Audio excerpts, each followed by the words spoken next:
Afternoon, everyone. Hello and welcome to the Soul Food Book Club. We're so glad that you're joining in with us today, and what a beautiful day it is here in Vermont, where I am, and hopefully where all of you are. We have a very special guest with us today because we are reading his book. Anybody have the book? There we go. Awesome. Joseph Bruto, his beautiful, amazing book, Is There More to Life Than What We Know?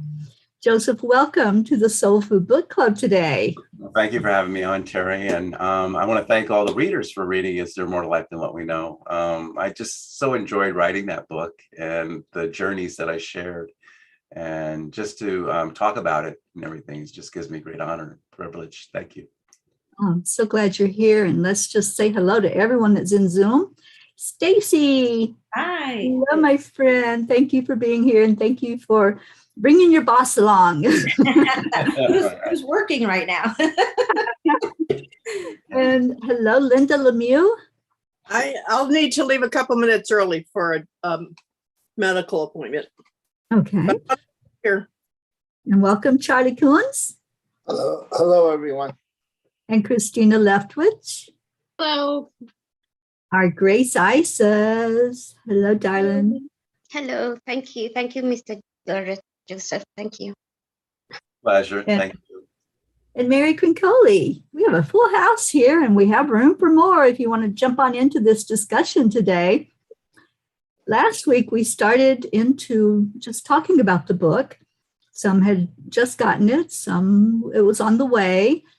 But I just want to open it up to see, Joseph, first of all, I would love for you to tell us the journey to writing the book. What was it like for you to bring this book into the world?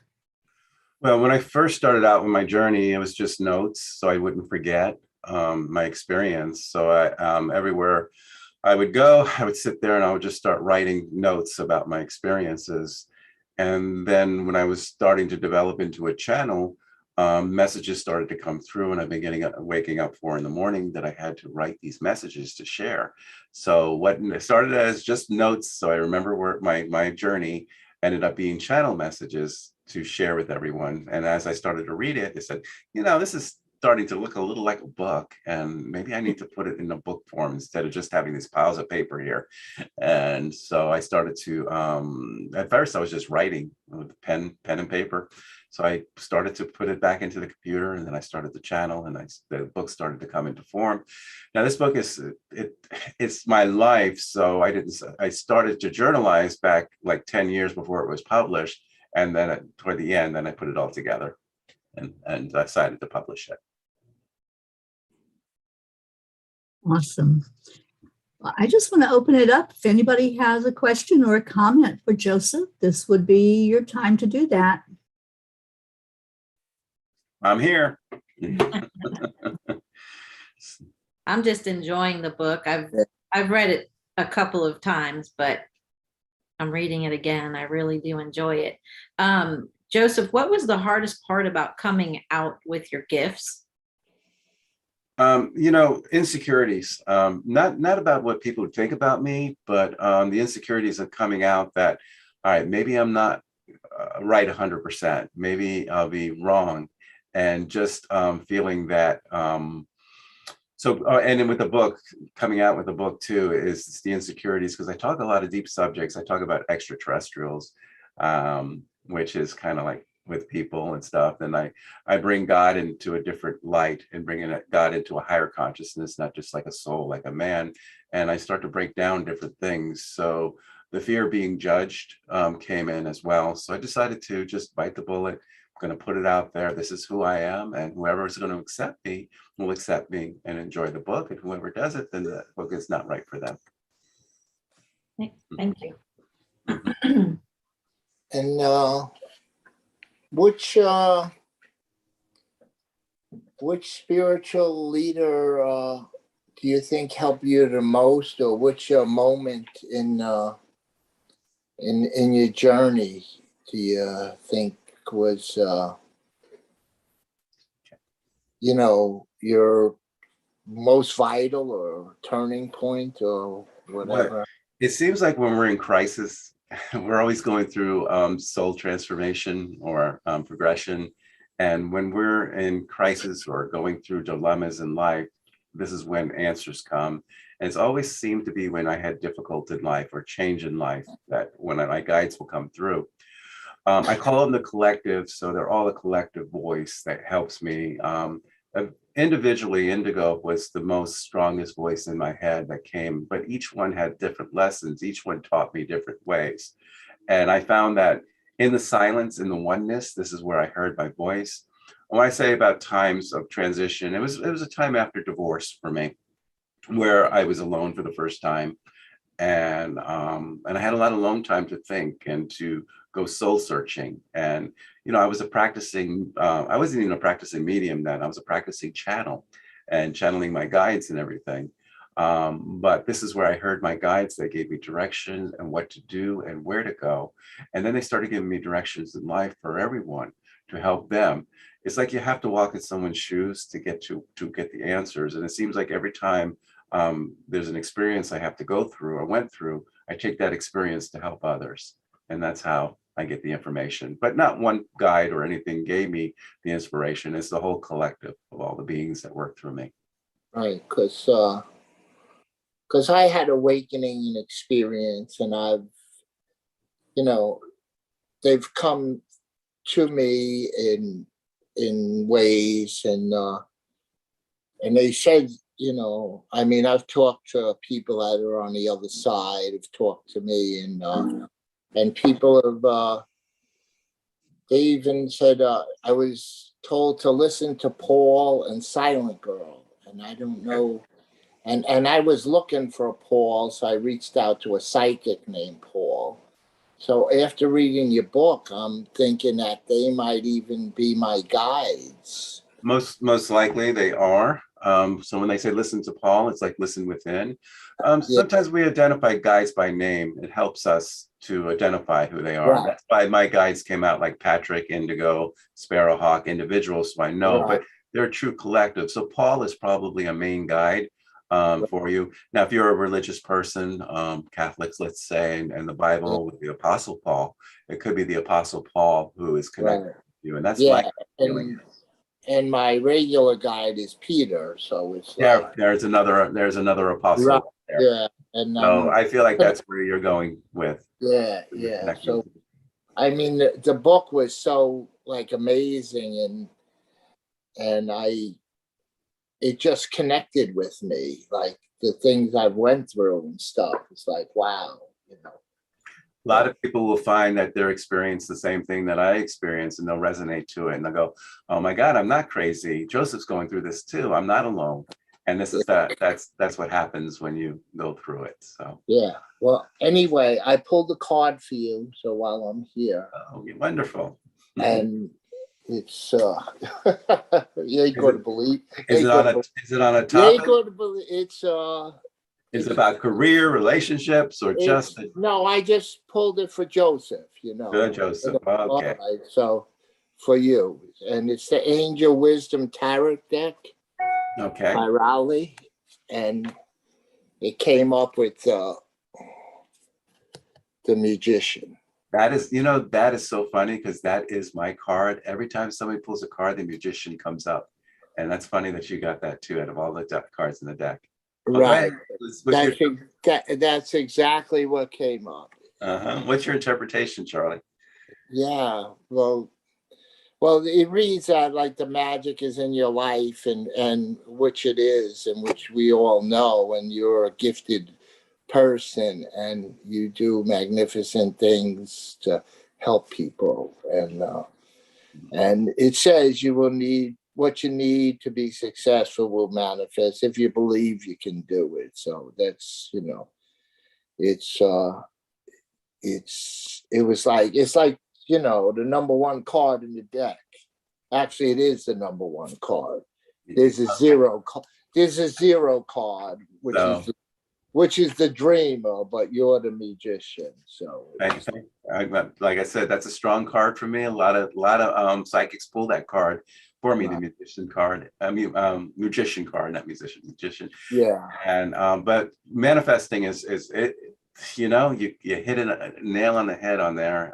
If you're a strong manifester, you can bring things your way, and you have to have trust and faith on what you're manifesting. So. Right. So, yeah. Oh, I had just one other thing in the book when I was reading it. On page 111, you talk about, what do you call it? The pendant, what do you call the thing that goes back and forth? Pendulum. Pendulum. Mm-hmm. And you're right in it. It will swing east to west for yes. Okay. And it goes north to south for yes. Isn't that correct? Well, each person can program their pendulum to work their way. That's how my pendulum worked for me. Oh, okay. With my guides. So it would work differently for you. So you program your pendulum, and how it works for you, what direction it goes for yes and no, that is how they speak to you. With me, oh, I thought that was universal. That no. You program your pendulum, and how it works for you, that's how it works for you. Oh, okay. Because yes, I see going back and forth and no, and that way. So Yeah, that's how I get it too. Yeah. yeah. Okay. All right. Okay. Any Good no, question. the book is awesome. I love it. Thank you. So, any other questions? I am full of answers. Hi, Teri. Hello. Yeah, I hear you, Mary. Oh, okay. Can I ask a question? Absolutely. All right. Hi, Joseph. Hi, Mary. So I am not finished. Oh, I'm sorry. They're doing construction in my building, so you might hear something, but I am not finished with the book yet. But I have a question. Okay. This is very interesting. I never read a book like this before. Okay. And so you have your, the masters, the people that you connect with, right? Correct. And I understand that's something you had to go through, obviously, to reach a level where you're at, right? Correct. That's a way that things had to be brought to you and you had to learn. It's a building process. You have to crawl before you can walk. Exactly. And then you'll be running in no time. Okay, so what I want to ask you, so now that you have all that information and you're able to connect at that level that most people do not connect, are you able to just go directly, rather than go through one of the people you channel, are you able to connect to God or that total collective, that love at the top that you say is in control? Are you able to connect to that directly? Mary, every one of us is able to connect to it, not just because I'm channeling the masters. I just hear them and I express their messages to you. But every one of you can go deep inside the soul, and you can communicate with that higher consciousness, that higher power. I call it your higher self or your higher consciousness. This is what I call God. So just because I'm hearing them and expressing it doesn't mean that everyone else can't do that. Everybody does it in their life. You just have to be aware of it and trust it. And you'll be able to do that too. And just trust that feeling, that gut feeling that you're connecting to that higher consciousness, that you're hearing God, and then ask for direction. And it's just so easy to do that. Okay, I understand that. Thank you. And do you do that though yourself, or do you always just connect with the collective like that? Oh no, I don't have to connect to the collective to speak to God. When I need answers, I just go deep into myself, and then I hear the answers within thyself. When I start to talk within thyself, that means I'm connecting.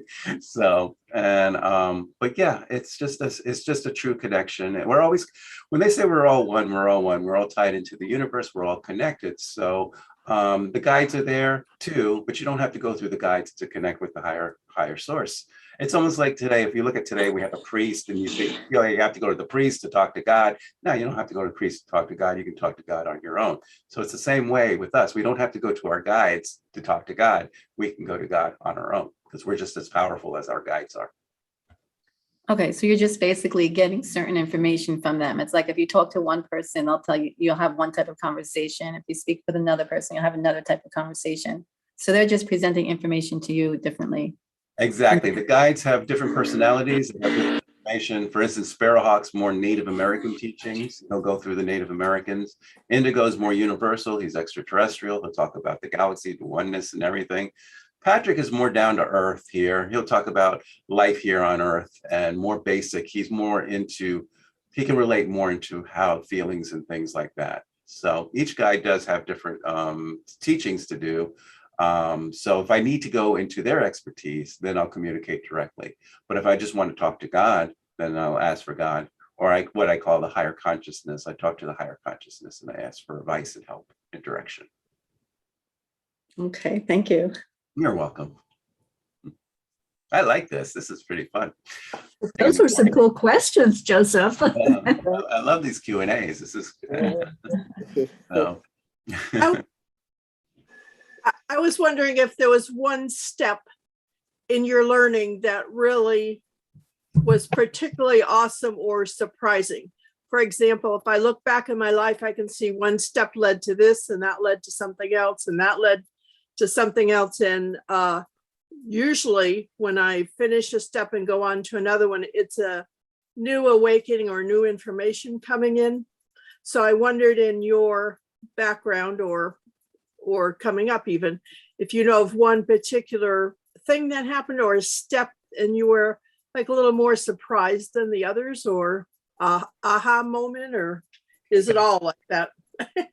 There's more aha moments than others. And the big aha moments, I was in probably my late 20s, and I was in the Ocala forest here in Florida at an Indian powwow where I met a person named Debbie. And I didn't know who she was. She seemed like she was out of place. And then we began to talk. And then eventually she told me if I could trust and believe in her, that I would be on an incredible journey. At that time in my life, I was going through divorce and I was learning how to channel. I was just beginning stages of channeling. I was going through channeling classes with my mentor, Marilyn Raphael. Well, I told her, yes, I put my faith in her. I can trust her. I remember her laying me down on the ground and she was hovering her hands like you would do with energy healing. They felt like hot irons. They were just so heat coming out. Then she started to explain herself. She said, well, Joseph, I'm not from this world. I'm an extraterrestrial and I'm known from the Fijians.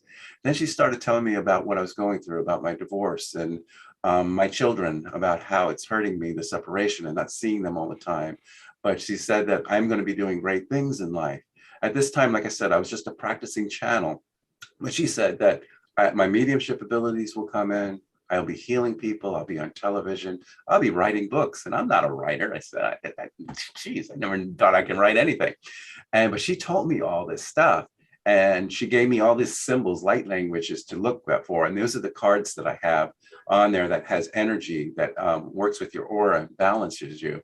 So she told me who my guides were because I wasn't sure. I thought indigo was from India because I was sit Indian style on the floor with my hands in a triangle with the zig splat. So this must be a man from India. No, he's extraterrestrial.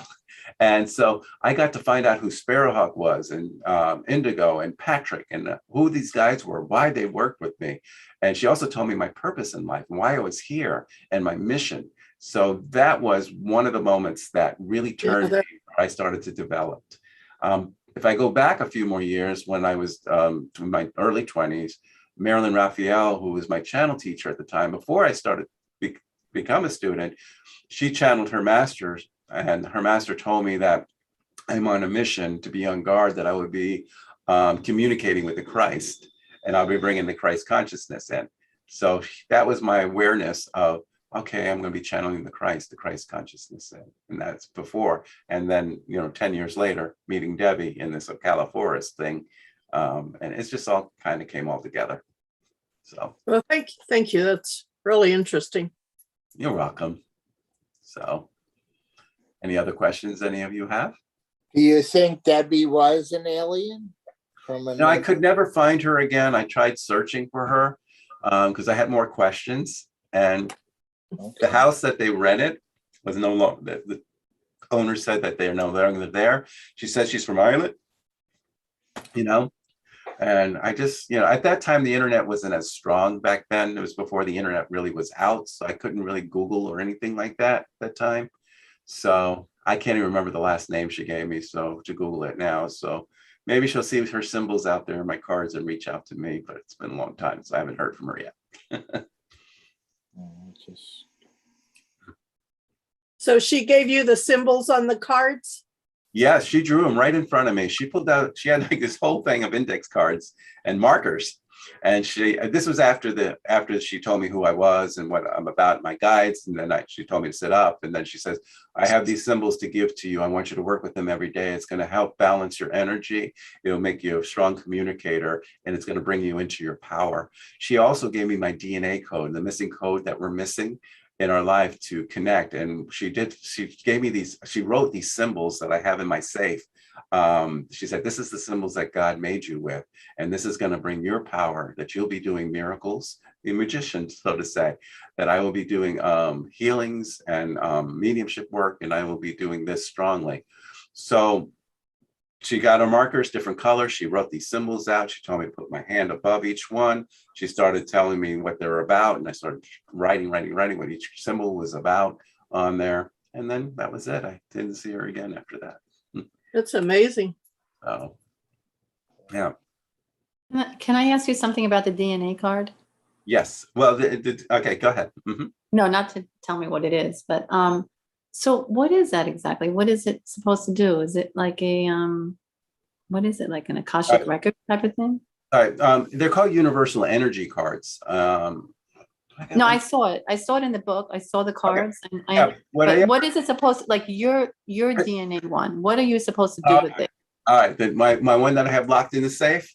Yes, like what if someone has one of those? What is it meant for? She just told me to look at it, and she said, "This is your blueprint. This is your blueprint code, and it's going to activate me." And she said, "Just look at it. Look at the symbols on it. It's like an inverted triangle. I wrote it in the book. It's an inverted triangle, and then there were symbols starting from the bottom all the way up, connecting to the I am, and the higher self and the lower self connecting to oneself."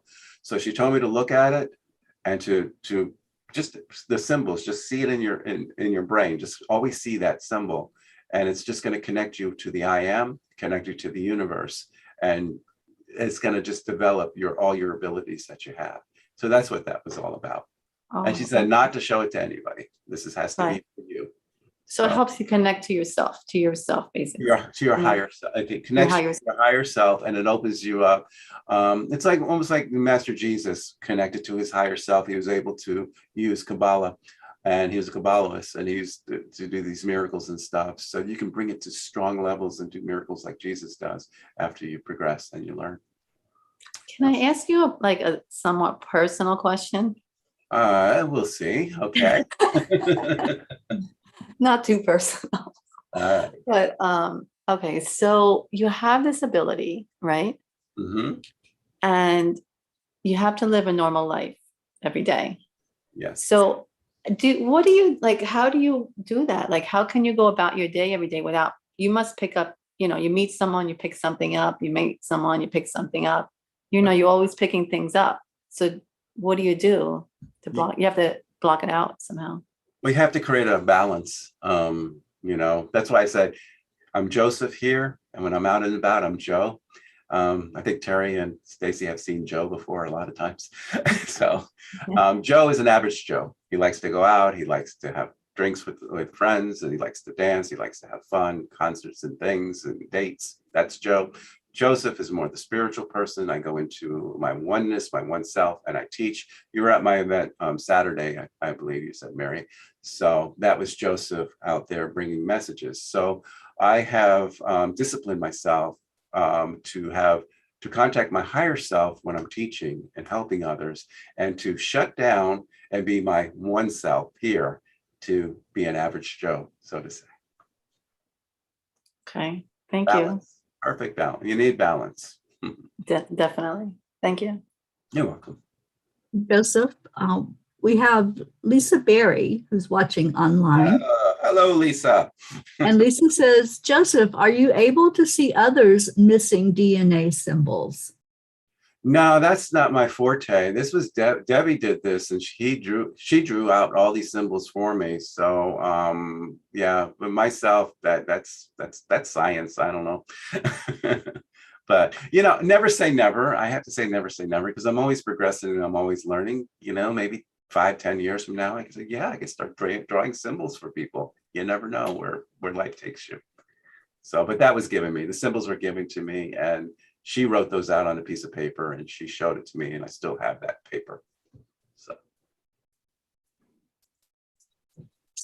Thank you for answering her question. Yeah. Now, which one of your clairvoyant things are more I mean, more advanced than the other ones? Oh, you're talking about my guides? Yeah, like do you see more or do you hear more? Oh, by clairs, what is strong? I'm claircognizant, meaning I'm all knowing. I don't think, I just say. I sometimes when you say you open your mouth too quick, I open my mouth too quick. I would say my clairvoyance is my weakest. I can't see physical anymore. I used to when I was a child. I see spirit, like I see you, but now I only see it in my third eye, and I have to work hard with it. So my claircognizance is what I use, and it's just knowing. I don't hesitate. I just know when I'm doing readings. I just blurt it right out. Don't even have to think about it, and that's my strongest clairs. Right, and it's all channeled usually. Yeah. In different ways, it's channeled. Like for instance, when I do my mediumship work, I'm channeling in the loved ones that comes through. And when I'm doing channeling work with the spirit guides and angels, I'm connecting to the higher masters and guides and angels and channel that way. So they're different concepts of what I do. When I'm healing, I bring in the healing guides, the divine healing masters through me when I heal. So yeah, but it is channeling, mediumship channeling, but that's what it's called. But it's different ways that I do it. So when I connect to the loved ones, I don't have to go so high. Heaven is just a shadow of earth. It's just right here. So I don't have to connect. When I go to the higher ascended masters like Yeshua, Joshua, higher self God, I'm up here. And then you have the lower self, like Patrick is right here, like heavenly. And then you have Kuan Yin, and then I have all the archangels. So it's just different levels I kind of go up and down the scale with. And I think that's what makes me a stronger medium, is that I find that mediums that are true channels are better mediums because they know how to go up the higher vibrations, and you just have to lower the vibrations to connect with the loved ones here. And it's not that, and it makes it easier. Wow, if you're not a channel, you're just going this high, you have to go this high all the time. It's like jumping jump. But if you can go up here, then coming here is no problem. So I advise if any practicing mediums out there is to work on your channeling abilities, work with your guides, get to know them, get a good rapport with them, and then your mediumship abilities are going to increase tenfold. Beautiful. Joseph, we have Grace Isis with her hand raised. Grace, do you have a question or a comment? Yes, I do. And thank you again, Joseph, for giving us this time and being in our space and allowing us to inhale what you have been divinely given to share with the world. Yes. My question is, how did you come up with the title of the book? Oh, is there more to life than what we know? It just popped in there. I don't know where it came from. I didn't do any research. And it's a series of our never ending journey of life series. So at first it was our never ending journey of life. That was the book. But then I said, no, that's going to be the series of the book. And is there more to life than what we know is going to be the title of the book. It came from divine. It came from God. It came from my guides. That's where it came from. I didn't research it. I didn't try it. It's just popped out there. It's like my Speaking to Heaven book. Where did I come up with that? I don't know. I talk to heaven, speak to heaven. So that's how that came out. So.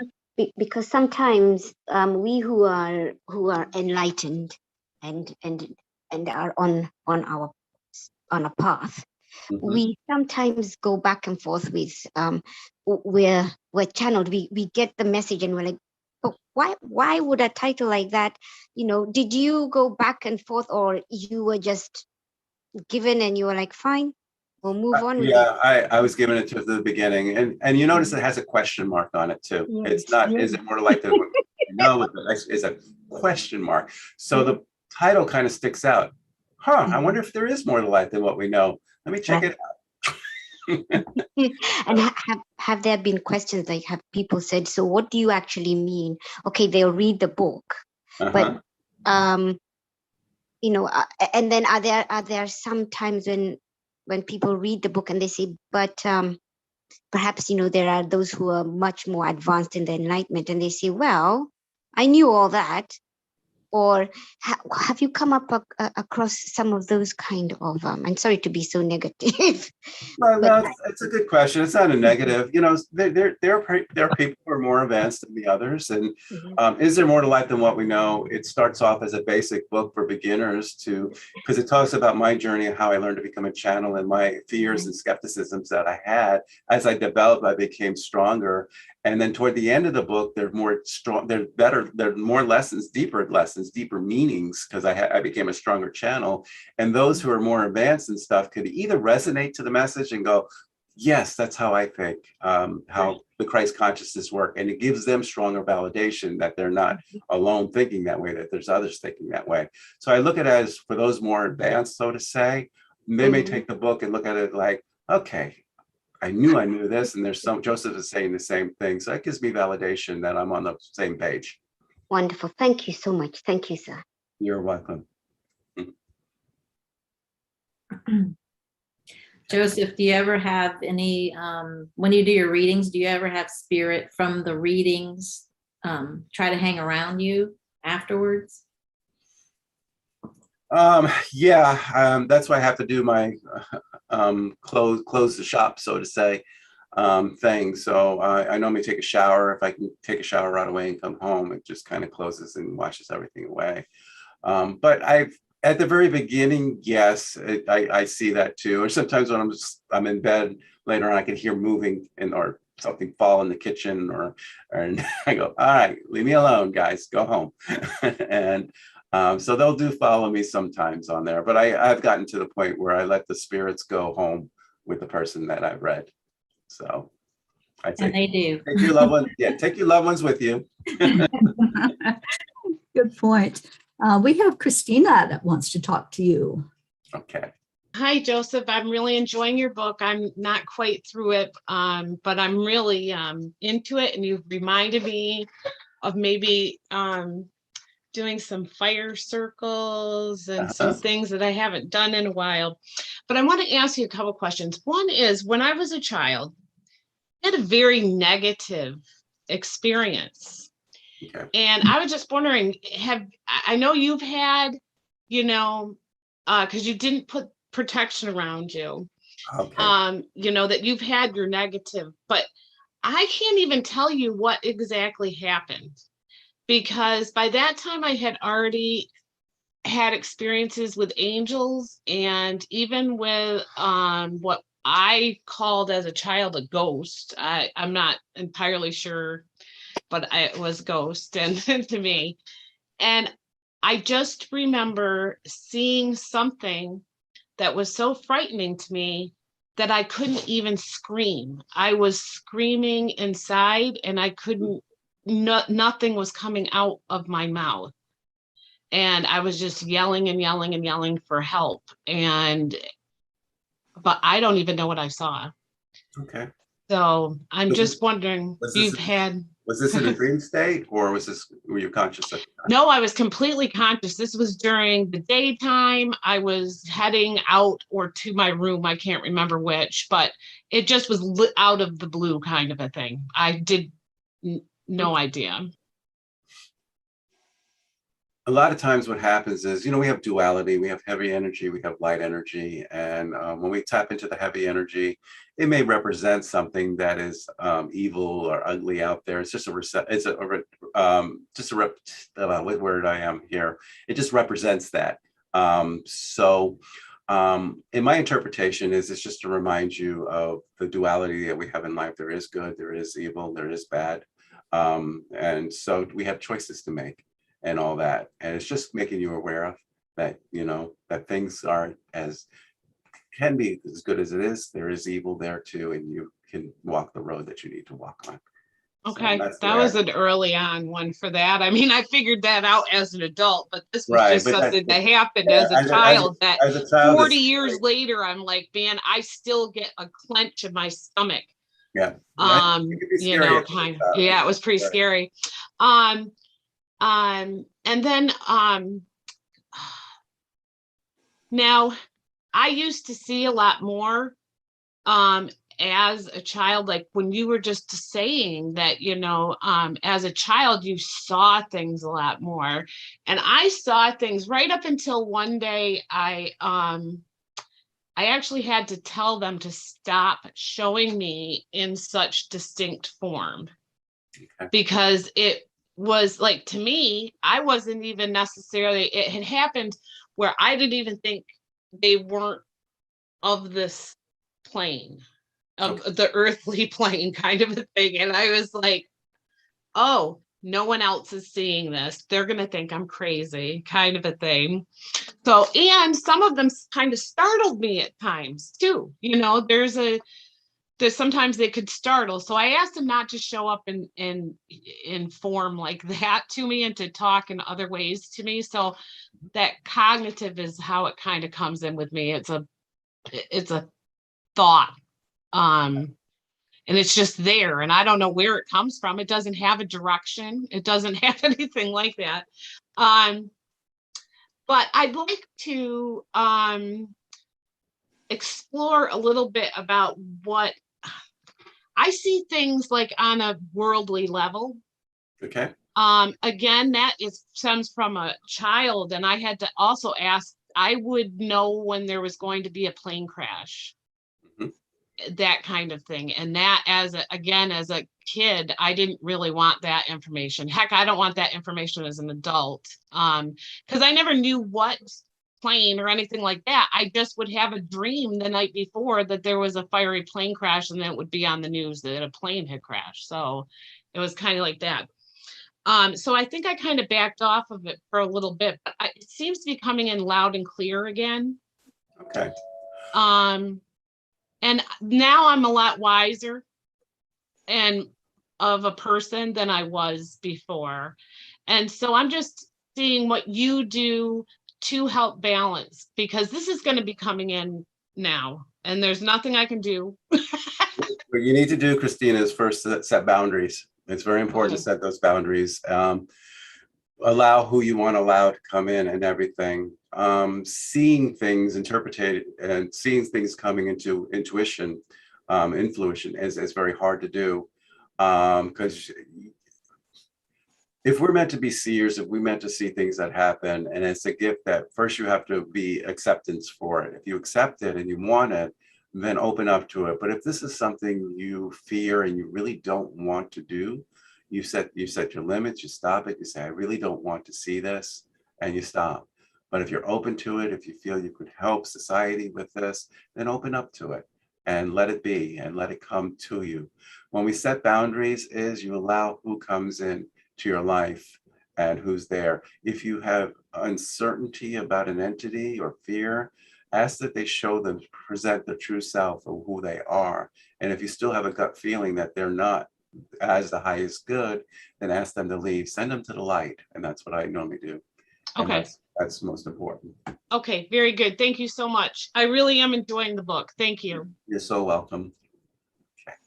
I have a follow-up question to Christina. I have the gift of knowing things are going to happen, and it's frustrating because you can't prevent it. It's, like if there's a plane going to crash, or like I was aware of 9/11, but I knew it would be a world event, but I didn't have the details. Is there any way to get details to prevent these, or are they just going to happen anyway? It's our karmic, it's the earth karmic plan, and this is supposed to happen. It's mainly for preparation for our soul, for ourselves. So if you saw something happen like 9/11, you say, okay, I'm not going to be in New York that day, and that's for you, your personal. That's probably a warning for you not to be at a certain place, and that's supposed to benefit your personal growth. But worldly things, if it's going to happen, it's going to happen. There's no preventing our destiny and what's about to happen. Okay. Thank you. You're welcome. These have been such great questions and great comments. Thank you, everyone. I know, I can see you in your element, Joseph. I don't do many of these because mainly I do readings. People call and they want to know, talk to loved ones about their future or love life. But the concept of this conversation is what I write about, and this is my thing. And I just love talking about this, subjects like this. Well, we certainly appreciate you being here. I just want to acknowledge those who are with us virtually. We have Tammy Fisk with us, Julie Kiss, Kathy Hand, and of course, Lisa Berry still hanging in there with us. Thank you all for being with us. And as we come to the end of the last little bit of the show, Joseph, I know your book is so informational as well as entertaining, and it's you don't want to put it down. It's one of those books that you want to know what happens. And I just wonder if there's any guidance you can give us if we are wanting to increase our clairs, our intuition, our clairvoyance, all of that. What would you say to someone who's really wanting to get more in touch with the spiritual gifts? One thing we have to get out of our own way, we have the fears, and try not to rush it. Everybody wants everything to happen right away. It doesn't happen. It happens in stages as you develop. It happened for me for a 25-year period. I was channeling Patrick, who's a lower level guide, and all the way up to Yeshua, who's Jesus. It didn't happen overnight. It took me many years to get to where I was to get to in channeling these beings. So what my advice is for you to come into your own abilities is practice, practice, practice for one thing. For most of you who've known me, like Stacy, have known me since I began. I was the first person that gave her a psychic reading, in fact. Saw my development in my mediumship ability from where I was in 2008, where I did stuff at a place called the Witch's Hat in Royal Palm, to what I do today. It's like I am just such a different person. I have increased tenfold with my abilities. And it's just trusting and believing, but doing the work. Practice, practice, practice. Don't set expectations either. I remember when I was younger, starting out as to become a channel, I used to watch these other channels out there, and I used to go, oh, I wish I was that good. How come I'm that good? How can they do this and all that? When I first saw like John Edwards out on television when he first came out, I was bringing in loved ones, but I was blindfolded. I didn't know how to bring it like John Edwards. So I said, all right, I blindfold myself and I let my guides bring the loved ones through. I realized I'm hiding behind my guides to bring loved ones through for people. It's time to take the mask off, do gallery readings like John Edwards do, have my guides back here, but let it be me, Joseph. So I had to get rid of that fear, and I had to work into the fear of being in the public, because I'm not a type of person that could be I used to be, and stand in front of the public and talk and things. That wasn't me at all. I was very shy. So I had to put all those fears behind me. Then my mediumship abilities came in, where my guides are there, but they're back here, and they help guide the loved ones through, where I can be just Joseph bringing in the message. So everything is work in progress, and it takes patience, and don't get discouraged and don't try to push it. And that's how it all comes together. Wonderful. Thank you. Kathy Hand is loving learning about the astral plane as heaven and the other realms, and was comforted that even if the soul was not a good person or passed violently or died of suicide or addiction, that they might end up in their own personal hell, in quotes, or stuck in the plane between earth and heaven, that they can learn from their past mistakes. I think that's an important point, because I've heard so many times about the life review. Mm-hmm. Can you talk about that a little bit? Yeah, I did write a little bit about it in Is There More to Life, but the next book that I wrote was called Speaking to Heaven. I'll put it right up here. And in Speaking to Heaven book talks more about that. About our soul and what happens, and for those who committed suicide and stuff, there is no hell. Hell is an interpretation of ego, and it's what we're learning here on this earth plane. When we return to our spiritual self, we do relive our life. It's a replay of what went wrong. We are in a place of learning, I call it, where we're surrounded by loved ones that love us, angels, spirit guides. They're there to help us in this next astral plane to understand what went wrong. Why did that person take his life? Why were they so unhappy? A lot of times what happens is we leave the ones here behind with unanswered questions, and they feel guilty that they could do more for them or help them. They would have been alive today. So as a medium, I'm able to bridge that gap to like a counselor or mediator between the two, to give the healing between the two. But to answer your questions on the higher self and stuff, once we pass and our soul moves on to the next vibration. It's at a learning place. And if it had, difficulties here on earth, maybe they were murdered, suicide, addictions and stuff, they'll be at a place of learning, not hell, but a place of learning to heal. And as they start to heal, forgiveness is very important with the ones that they left behind, then they start to progress into a higher level and so forth. But ones who die of natural causes had a good life, and they'll just go into their heaven and they'll have their peacefulness. So, yeah. Well, thank you, Joseph. Thank you so much for answering that. I put us back on gallery view so we can all see each other clearly and see if there's anybody that wants to make any other question or comment to Joseph before we end the show today. And Joseph, we want to honor your time and thank you for being with us. Okay, and Stacy? I have a question. Is there one reading that sticks out to you that still kind of touches you to this day? Wow, there's so many that touches me to the day. And I have to say it was a reading where somebody really wasn't passed over. And I was doing a gallery event and I felt the soul of a person, and I was reading a couple, husband and wife, and I mentioned the name of the person, and the wife looked at me and says, well, that's my sister-in-law, but she's not passed.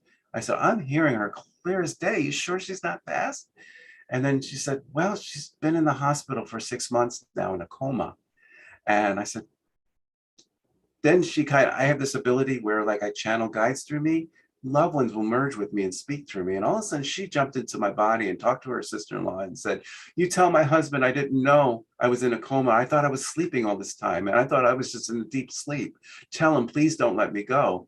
They were going to let her go that following day. They were going to pull the plug and just let her go.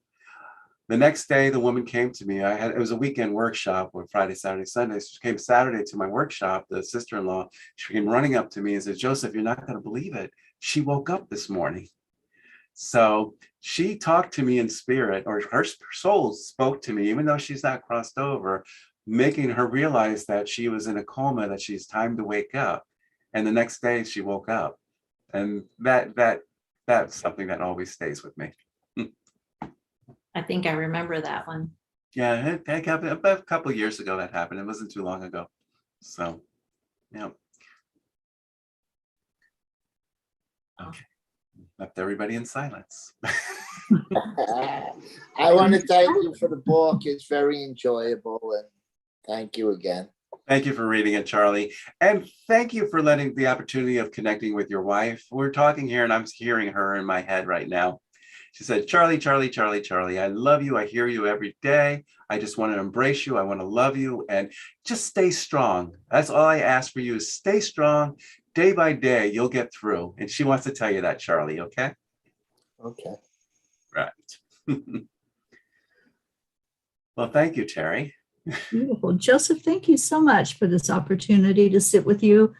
And I've loved this. And yes, I have been on programs where it was like reading after reading.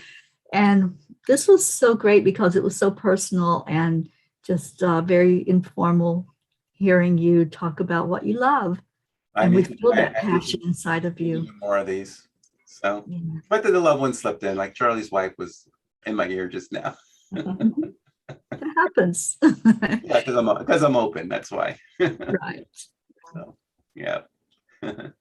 Well, thank you again. And please, everyone that has the book, hold it up. So those who are watching, if they're not familiar with it, this is there more to life than what we know? And the author of the book, Joseph Liberto III, is sitting here with us today, having a beautiful discussion about the book, how it came to be, some of the things that he brings out in the book. So I highly encourage you to go on Amazon and purchase this for yourself. Thank you. Thank you, everyone who was here, all of those on Zoom in our book club, those who were watching in the audience and participating. Thank you for being here. We come together every Wednesday at 1 o'clock Eastern, right here on Enlightened World Network. And we'd love for you to join us. Thank you, everybody, and have a beautiful day. And we end with Namaste, y'all. Bye, everybody. Bye. Thank you, Joseph. Bye. Bye.